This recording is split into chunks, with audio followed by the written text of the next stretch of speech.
And to do whatever I can to help, hoping to leave things a little better than I found them.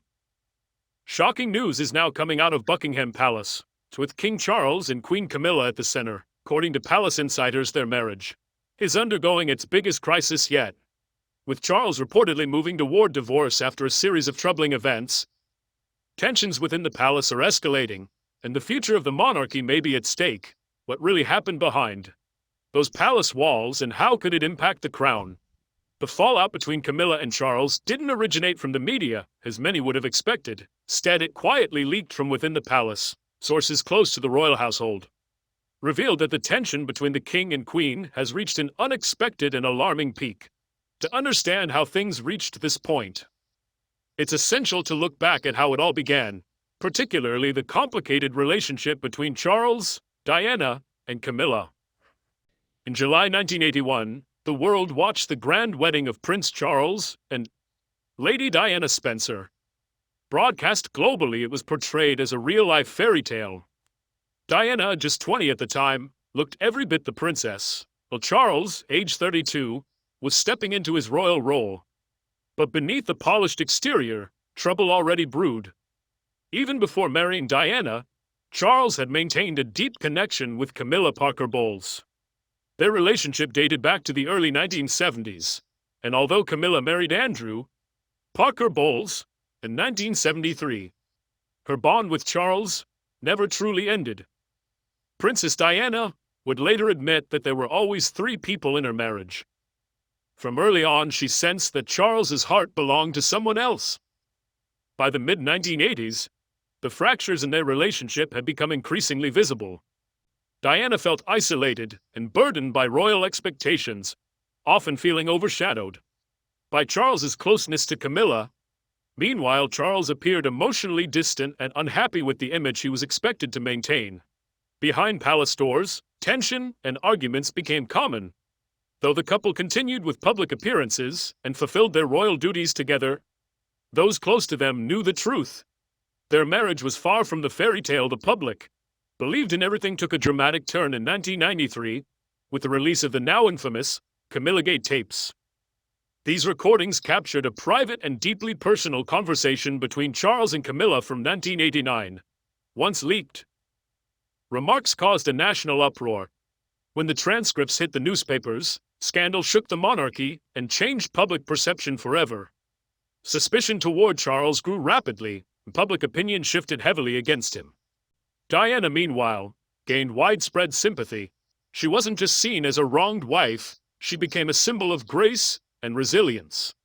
In the face of betrayal and public humiliation, in 1995, she gave a now famous interview on BBC Panorama that further intensified the situation.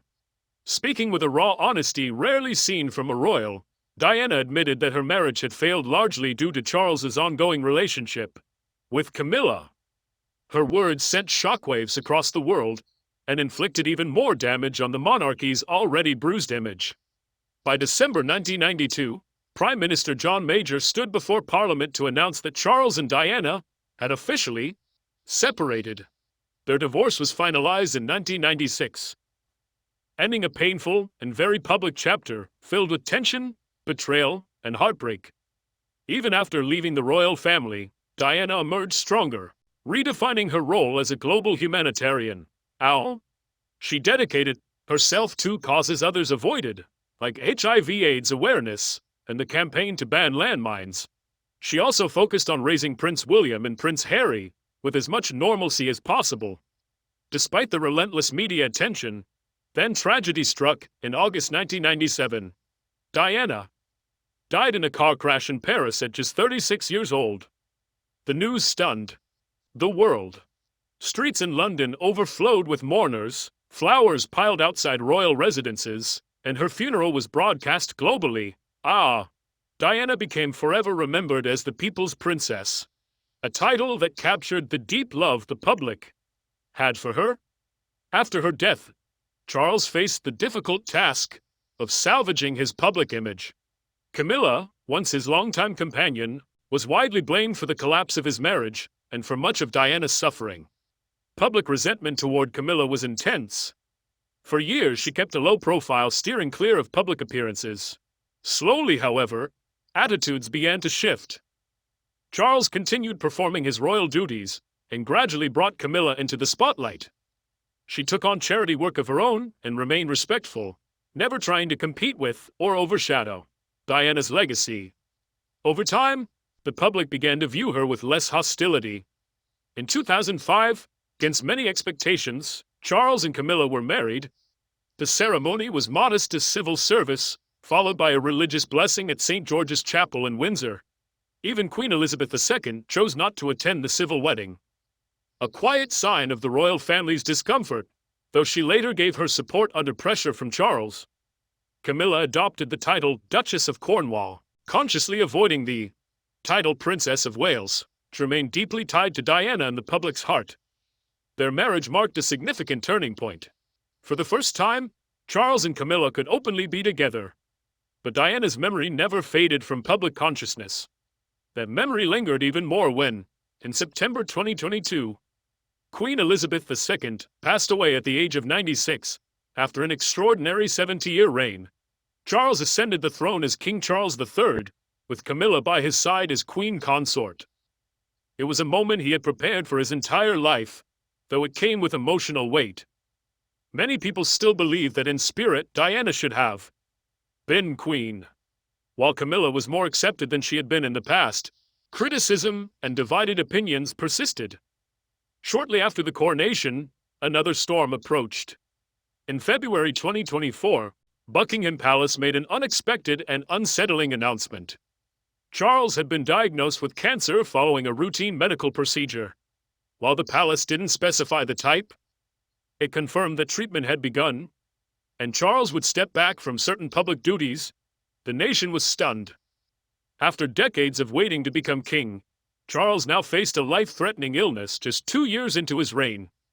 Rumors and concern about royal succession started to swirl, and attention quickly turned to Prince William as the next in line. During this fragile time, something happened that no one saw coming. Something that made Charles feel deeply betrayed. It all unfolded on the morning of March 27, 2025. King Charles was rushed to the London clinic due to serious side effects from his cancer treatment.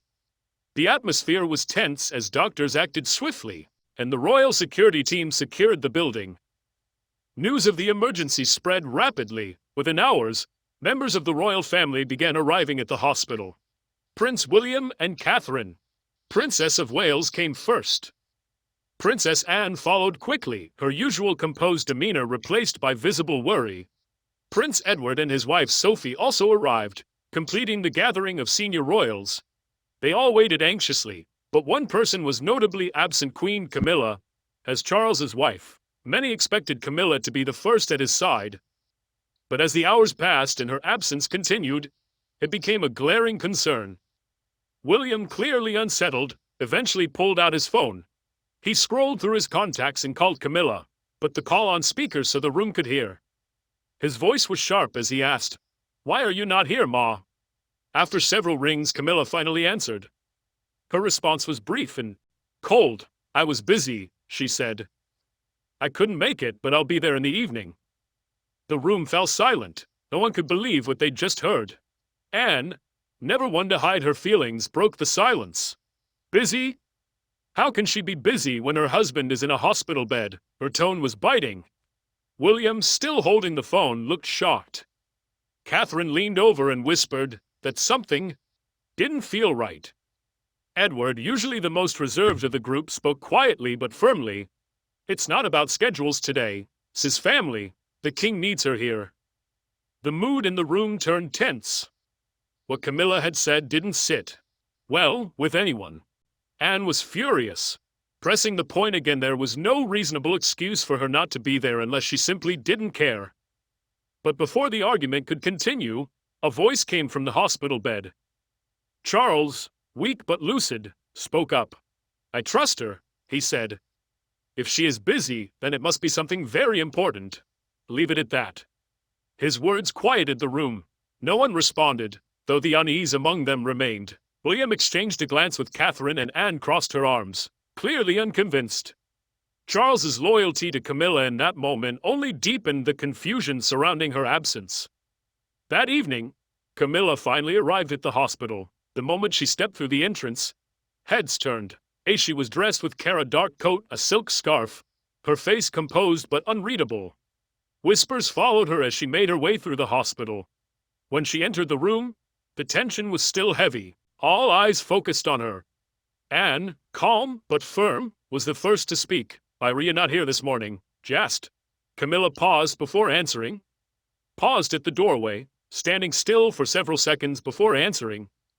"One of my grandchildren needed me," she said, explaining she had been helping Lola prepare for an essay, a reason that, given the circumstances, felt almost irrelevant. The moment the words left her mouth, the entire room froze. Eyes met in disbelief. No one speaking. The silence that followed was thick with tension. Camilla remained standing, unfazed by the atmosphere. Nearly 5 minutes passed before she finally walked toward Charles's bedside. She leaned down slightly, touched his head gently, and asked, "How are you feeling?" "I'm a bit better," Charles replied, his voice faint but steady. The two exchanged a few quiet words, spoken too softly for anyone else to hear. Eventually, attention in the room turned to a more pressing concern: how to handle the next day's royal duties. The king was still weak from treatment and unable to attend. Someone would have to step in. William spoke first, breaking the lingering silence. "What are we going to do about tomorrow?" he asked, voice calm but serious, and agreed quickly. There were 3 events scheduled, and none could be ignored. Charles leaned back against the pillows, his face pale but thoughtful. His eyes turned toward Camilla, who now sat silently across the room, hands folded in her lap. After a pause, he said, "That won't be a problem. We have the Queen Consort here to go to the ambassador's reception at Buckingham Palace. William can attend the charity luncheon, and Anne, you'll take care of the environmental roundtable." William and Anne exchanged glances, then nodded. Anne agreed, saying it was a smart solution that would show unity and reliability.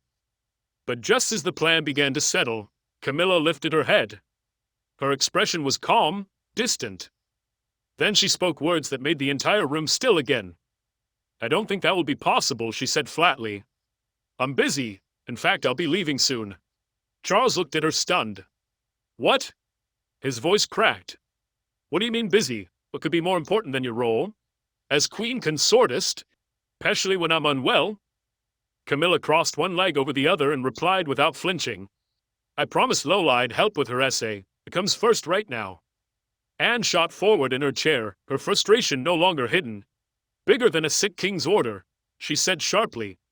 "Do you even hear yourself?" Camilla's gaze held firm. "I'm not disregarding anything, doing what I believe is right. Family comes first." She glanced at her watch and with a faint smile added, "Oops, I have to be on my way."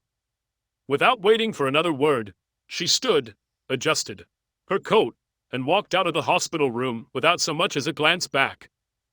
The heavy door closed behind her, leaving the room in an even deeper silence than before. All eyes eventually turned back to Charles. His face didn't show anger, only a quiet hurt. His trust had clearly been shaken, but he tried to hold himself together. After a long pause, he asked quietly, "What do we do now?" Edward, who had remained mostly silent, offered to step in. "I can go, it's not a problem." But Charles shook his head firmly. "No, the Queen Consort ought to be present at one of the events at least. It's about optics. Placing her would suggest something's wrong, and we can't allow that." The room fell quiet once again. The room was quiet again, every word settling with weight. For Charles, duty wasn't just responsibility. It was sacred. Camilla's absence didn't just mean she missed an engagement. It had become something symbolic. A fracture in the carefully held image of the monarchy. With no other option, Charles gave his final word. They would have to postpone. The next morning, the royal household released a public statement. It explained that the king's scheduled appearances had been postponed due to his health, and that he would return to duties as soon as possible. The public responded with sympathy and concern, unaware of what had truly happened inside that hospital room. Messages of support poured in from around the world, offering comfort to a king the nation still viewed with respect and hope. But behind palace walls, The reality was far more painful. The cancellations hadn't been due to illness alone. They had happened because the one person Charles had depended on most, his wife, had chosen not to be there, and he needed her most. That truth sat heavily on the shoulders of everyone who had witnessed it. And yet, it was only the beginning. In the days following his discharge from the London clinic, King Charles returned to Buckingham Palace. He looked frail, clearly weakened, but managed to smile for the cameras as he passed through the gates. Behind closed doors, though, those closest to the royal family saw something different. Charles wasn't just recovering from illness. He was emotionally shaken, hurt in ways that went far beyond physical health. His interactions with Camilla were minimal. There was no direct confrontation, but the silence between them said more than words ever could. Just as he began easing back into his routine, something even more troubling surfaced. Reports started quietly circulating through royal circles that several valuable pieces of jewelry were missing. At first, it was assumed to be a simple record-keeping error, something that could happen when items were transferred from one vault to another. But soon, the reality became undeniable. This wasn't a mistake. This was something serious. Among the missing items was the iconic sapphire and diamond engagement ring once worn by Princess Diana, the same ring that had captured hearts around the world in 1981. When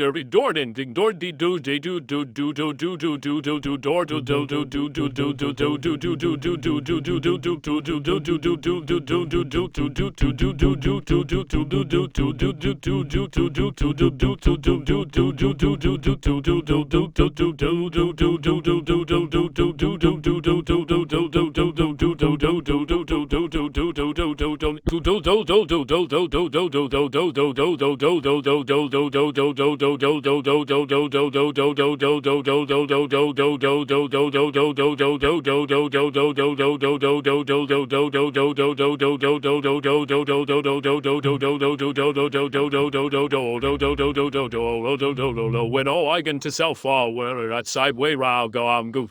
That ring wasn't just a personal item, it was a symbol of a royal era, of love, loss, and history. Alongside it, other treasured heirlooms had vanished, including one of Queen Elizabeth II's cherished pearl necklaces, often worn at state events. These were not ordinary possessions, they were legacy pieces, rich in meaning, carrying with them the emotional weight of two royal women who had shaped Britain's recent past. When Charles learned of the theft, the impact was immediate. He had endured illness. He had endured personal betrayal. But this was something else. It wasn't just about family anymore. This was about the integrity of the monarchy itself. Losing Diana's ring meant losing a fragment of the monarchy's heart. Misplacing Elizabeth's pearls tarnished the dignity of a reign that had defined a century. Despite his weakened state, Charles acted swiftly. He summoned the master of the household, the keeper of the privy purse, and senior security officials. His voice was thin but firm. "I want answers," he said. "Every door, every record, every name checked and rechecked. These are not trinkets. These are the legacy of this house." Over the following days, investigations swept through every wing of the palace. Vaults were inspected, security logs examined, and interviews conducted. Whispers spread quietly among the staff. Tensions rose, suspicion crept into every corner. People began asking the unthinkable. Who could possibly be responsible? Then came the report, confidential but undeniable. Both evidence and palace rumors pointed in one unexpected and devastating direction. The very person Charles had defended. A dangerous line to cross. The optics alone, divorcing a queen consort while you're still on the throne, could shake the monarchy even more than the scandal itself. Charles looked at her, weariness etched deep into his face. "What's more dangerous," he said quietly, "is allowing this house to rot from the inside. What kind of king would I be if I turned a blind eye to betrayal, no matter who it came from?" William sat frozen, his mind clearly racing. "There has to be a way to handle this privately," he said, discreetly. "If she really is behind it, we can find a way to reclaim the jewels, without turning this into a constitutional crisis." But Charles shook his head. "This isn't about avoiding scandal anymore. It's about setting a standard. I've spent my entire life preparing to uphold this institution. And now, the two women who meant most to me, my mother and Diane, are being disrespected by the very woman I trusted to walk beside me. That cannot stand. Anne leaned forward slightly, more supportive now. If it comes to that, she said, you'll have our backing. But we need absolute clarity. No assumptions, no gossip, only proof. Charles nodded. The investigation will continue. Quietly, but thoroughly. And if it confirms what we fear, then I will act swiftly and without apology. The meeting ended soon after. William and Anne left the study without speaking much, each deep in thought. Behind the heavy doors, Charles sat alone. Silence returned, thicker than before. Outside the palace walls, the world continued to believe in the fairy tale of a recovering king, a loyal queen, a stable monarchy. But inside, everything was changing. And Charles knew that, no matter what the outcome, the crown would never look the same again. Countless times before, Charles had defended Queen Camilla. But when the findings from the internal investigation were placed before him, he reportedly closed his eyes and sat in silence for several long minutes. Witnesses described his expression as broken, his face drained of all color. It was as though he had aged years in that single moment. The idea that Diana's sapphire ring, the same ring William had once given to Catherine before it was returned to the royal vault for safekeeping, could now be tied to Camilla's name, was almost unbearable. For Charles, this wasn't just a personal betrayal. It felt like a desecration of legacy. The ring represented Diana, her memory, her sacrifice. The missing pearl necklace belonged to his late mother, Queen Elizabeth II. Together, these losses weren't about material value. They symbolized a breach of trust and attack on the spirit of the royal family itself. That night, shaken but resolute, Charles made a decision that no monarch before him had dared to take. It was late. He sat in his private study, surrounded by centuries of history, dark wood panels, oil portraits, silence. This was not about ceremony or diplomacy. It was about family, heartbreak, and duty. He called for only two people to join him: Princess Anne, his sister, and Prince William, his son. They were not just relatives. They were the past, present, and future of the crown. When they entered the room, he gestured for them to sit. His voice, though low, carried the weight of everything that had unfolded. He began by acknowledging the moment at the hospital. Camilla's absence had wounded him deeply, but he'd forced himself to overlook it out of love, and for the sake of preserving the monarchy. But with the latest revelations about the missing jewelry, and Camilla's name now involved, he could no longer ignore what was unfolding. Anne leaned back, her eyes locked on her brother, while William straightened up, visibly shocked. He was the first to speak, insisting that there had to be a mistake. Camilla couldn't possibly be involved. Charles, though clearly wishing it wasn't true, responded firmly. If the investigation confirmed the rumors, he would divorce her. Only that, he would strip her of her titles and everything she'd received through the royal house. Theft, especially of such symbolic and historic items, was an offense he would not tolerate. It's not in his family, not in the monarchy. And asked if that wasn't too harsh. Divorce, stripping titles, removing her entirely from royal life. Was that really the only way? Charles looked at her with tired eyes and replied, "It cannot be harsh, Anne. Not after all I put at stake just to be with her. You should remember, I even threatened the late queen to recognize her, to give her the titles she wears today. And now, for that same person to leave me, in my most vulnerable moment, lying on a hospital bed fighting for strength, speaks volumes. And this theft scandal crowns it all." He paused, pressing his palm against the desk, his voice trembling not from weakness, but from deep heartbreak. "I gave her everything. Acceptance, dignity, a crown that many believed she never deserved. And now she is nowhere to be found when I need her most. And worse, her name is being whispered in connection with my mother's jewels, with Diana's ring. These are not just valuables. They are symbols of legacy, of loyalty, of trust. This isn't just betrayal. 'Tis treason to the spirit of this family. William said nothing. He had always been cautious, but now even he seemed lost for words. Anne, thoughtful as always, leaned forward and reminded Charles that this move would shake the monarchy. A divorce so public, at this stage, would cause global shockwaves. Was he prepared for that? Charles closed his eyes, then opened them with unshakable resolve. The monarchy has survived abdications, wars, scandals, and loss. Will survive this, too. What it cannot survive is a queen consort who steals or is even suspected of stealing from the very heart of this house. If we let that pass, then what do we stand for? The ticking of the grandfather clock filled the silence that followed. William slowly exhaled, realizing the gravity of the situation. This was no longer about missing items, it was about broken trust, irreparable damage. Charles's voice softened, but his resolve remained. I do not wish for this outcome. But if the investigation confirms her involvement, then I must do what has never been done before. I will protect the monarchy even if it means losing the woman I once fought the world to keep. Anne gave a small nod, finally understanding just how deep his pain and conviction ran. William looked away, the burden of what was coming heavy on his shoulders.